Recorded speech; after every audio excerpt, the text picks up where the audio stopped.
On Ricky's first day as a delivery driver, his coworker handed him an empty water bottle. At first, Ricky thought his colleague was exaggerating, but after a full day of work, he realized his coworker wasn't wrong about how intense the job really was. He worked 14-hour days with barely any breaks. Even when he was so tired he could barely keep his eyes open, he didn't dare stop for a rest, because if he missed delivering a package on time, his pay for the day would be cut in half. If it weren't for his desperate situation, Ricky never would have taken this job. Ricky and his wife, Abby, live in England. They have a son and a daughter, and their life was simple and happy. But after the 2008 subprime mortgage crisis, both of them lost their jobs and their house. They had no choice but to take on temp work. These jobs were short, flexible, and didn't come with a fixed employer. Of course, that meant no workers' compensation, no basic salary, and no guarantees. People call it the gig economy. Abby works as a caregiver, looking after 7 or 8 elderly or disabled people a day. Ricky does odd jobs in construction and gardening. They've been renting homes for years, constantly at the mercy of landlords and often forced to move because of rising rent. Watching their kids grow up, Ricky knew this couldn't continue. He decided to find a way out. He needed to save enough for a down payment on a house. Through a friend, he found an opportunity to work as a delivery driver. The company manager explained the setup. It's a franchise system, no employment contract, only a franchise agreement. There's no fixed salary, the working hours are unpredictable, and pay is based on delivery fees, meaning the harder Ricky works, the more he earns. You don't get hired here. You come on board. We like to call it onboarding. You don't work for us, you work with us. You don't drive for us, you perform services. Being his own boss sounded perfect to Ricky. He'd heard from a friend that he could make £200 a day doing delivery work. Ricky was confident he could catch up in no time. Working 6 days a week, that's £1,200, more than he used to make in a whole month. But there was a catch. To do deliveries, you needed a van. Buying one would cost around £14,000. If he took out a loan, the down payment was £1,000, then £416 a month. Renting one from the company, that would be £65 a day, almost £400 a week. Clearly, buying made more sense. But they didn't even have £1,000 saved up. The only thing of value they owned was the car Abby used for work. She needed it badly. Her job involved visiting several clients every day, and some lived far away. The company didn't cover transport, so without the car, she'd have to rely on buses, wasting time and energy. Abby also had doubts about Ricky's new plan. If he worked 14 hours a day, 6 days a week, it meant he'd barely be around. He'd hardly see the kids. But Ricky had made up his mind. He promised, give him 12 months and he'd grow his delivery route, save up for a house deposit, and finally change things for the better. On his first day, Ricky was given a route and a scanner. The manager told him that once a package is in his van, it's his responsibility. It has to be delivered on time. The system tracks everything. And if he lost or damaged the scanner, he'd have to pay for it. That first day wasn't easy. He mixed up addresses, almost got a ticket from a traffic warden, and got into an argument with a customer, just because he was wearing a Manchester United shirt and the guy supported the local team.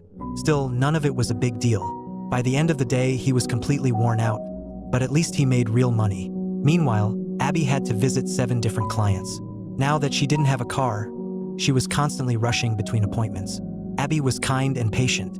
She cared for elderly and disabled people who had basically been left to the system. Even when her shift ended, if someone had an accident or needed help, she couldn't bring herself to just walk away. She'd stay and clean them up, even though she wouldn't get paid for the extra time. She worked from 7:30 in the morning until 9 at night, traveling from house to house, squeezing in calls to the kids during her bus rides, reminding them where dinner was, telling them to do their homework and go to bed on time. By the time she got home, she and Ricky were usually so tired they'd fall asleep on the couch. There wasn't much time left for their kids. Their son Seb was going through a rebellious phase. He skipped school and hung out with a group of friends who were into graffiti. They were all from struggling families, getting picked on at school. Graffiti became their way of expressing themselves. To buy spray paint, Seb sold the winter jacket his parents gave him. Ricky and Abby were angry, but they didn't yell or punish him. When they got married, they made a promise. No shouting, no hitting, just open conversations. Abby had grown up with an abusive father, and she was determined her children wouldn't go through the same thing. All they wanted was for their kids to go to college, find stable jobs, and not live the exhausting life their parents had.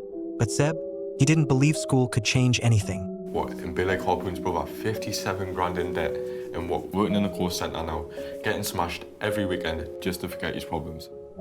Some people are born with everything, while others struggle just to make ends meet.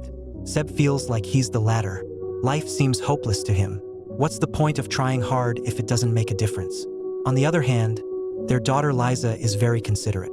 She understands how hard her parents work and rarely causes them any trouble. On weekends, she even helps her father deliver packages. Not only does she lighten his load, but her charm and quick would often earn her tips. One Saturday, after finishing their deliveries, they decided to buy some Indian food to take home. It was a rare occasion for the whole family to have dinner together, and everyone was happy. Just then, Abby received a phone call. One of the elderly women she usually takes care of was stuck at home and hadn't been able to go to the bathroom for 3 hours. Abby couldn't ignore it, but this was a precious time for the family to be together, and it was impossible to get a cab at that hour. Maybe it was the warmth of the night or having his family with him. Seb, for once, didn't complain. He suggested that his father drive the truck, and they all go with Mom. They sang along the way, and it turned out to be a rare and warm evening for the family. But soon, Ricky's work started getting busier. A colleague's car had been damaged, and he asked for 2 hours off to get it fixed. But the supervisor said he either needed to find a replacement or come in on time. That colleague, who had been working nonstop for 14 days, finally snapped, and the supervisor replaced him with Ricky, assigning him routes that were high volume and time sensitive. Since taking over this route, Ricky was earning more, but he was rarely home. He had no idea what was going on at home. If Abby hadn't called him, he wouldn't have known that Seb had gotten into a fight at school. The school had been asking to meet with the parents for days. Since the news came out of nowhere, Ricky couldn't find anyone to cover for him. If he didn't finish the deliveries, the fines would be overwhelming. By the time he finished and got to the school, it was already closed. The principal had decided to suspend Seb for 2 weeks and have him study at home. Hearing the news, Ricky lost his temper and blamed Abby for not trying harder to talk to the principal. All the problems that had been building up finally exploded. I can't believe you were face to face with him and you didn't even bother to ask. I can't believe you didn't turn up and ask the questions yourself. I've been running around like a blue-ass fly all day. I've not even had anything to eat. Do you know how much work I've had on? Blue horsefly. Yeah. Do you know what it is? Poor you. And the fight ended with Abby walking out. That day, Abby, who had always been thoughtful and dependable, broke down in front of one of her clients. She was completely drained, not just physically, but emotionally too. The elderly lady she was taking care of gently hummed a song while brushing Abby's hair, like a mother comforting her child. The moment Abby left, Ricky regretted everything. Since they got married, they had barely ever argued. When did things start going so wrong? He realized his temper had been getting worse lately. Maybe it was just the stress. He was working nonstop. He knew he needed to get himself together. So he went to his supervisor and asked for a few days off to sort things out at home. But his supervisor just said he was self-employed. If he wanted time off, found someone to cover his shift. And that was the problem. There was no one. Under this so-called franchise system, Ricky only had 2 options: show up for work or get fined. Sure, he could quit, but he couldn't afford to. He needed this job. The police called him, saying his son had been caught at a store. If he didn't want his son to have a criminal record, a parent would need to show up. But if Ricky left work now, he'd be fined at least £100. He tried calling his wife, but she didn't answer. In the end, even though he knew his boss would be upset, he couldn't let his son have a criminal record, so he rushed to the police station. Luckily, his son Seb admitted his mistake early on, and with Ricky's promise to discipline him properly from now on, the police decided not to press charges. Still, the police couldn't stand the way Seb was acting, looking so indifferent, so he ended up saying a bit more than he intended. But Seb wasn't having any of it. Ricky had been working himself to the bone every day, and today he got hit with a huge fine. Seeing Seb's indifferent attitude pushed him over the edge. He snatched Seb's phone, but that only fueled Seb's anger. The two nearly went at it. In the end, Seb stormed out. The argument between father and son set off another fight between Ricky and Abby. Abby snapped at Ricky, saying he almost lost it and went physical today.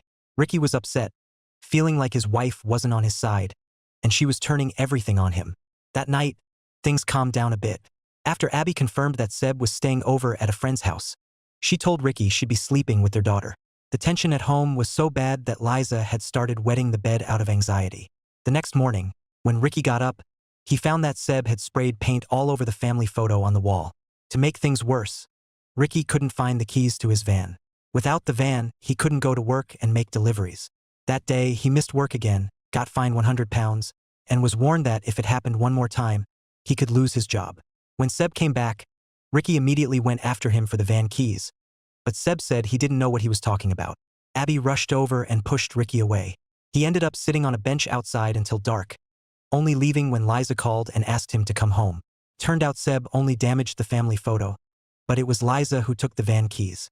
Being so young, she thought the fighting started when her dad took that delivery driver job.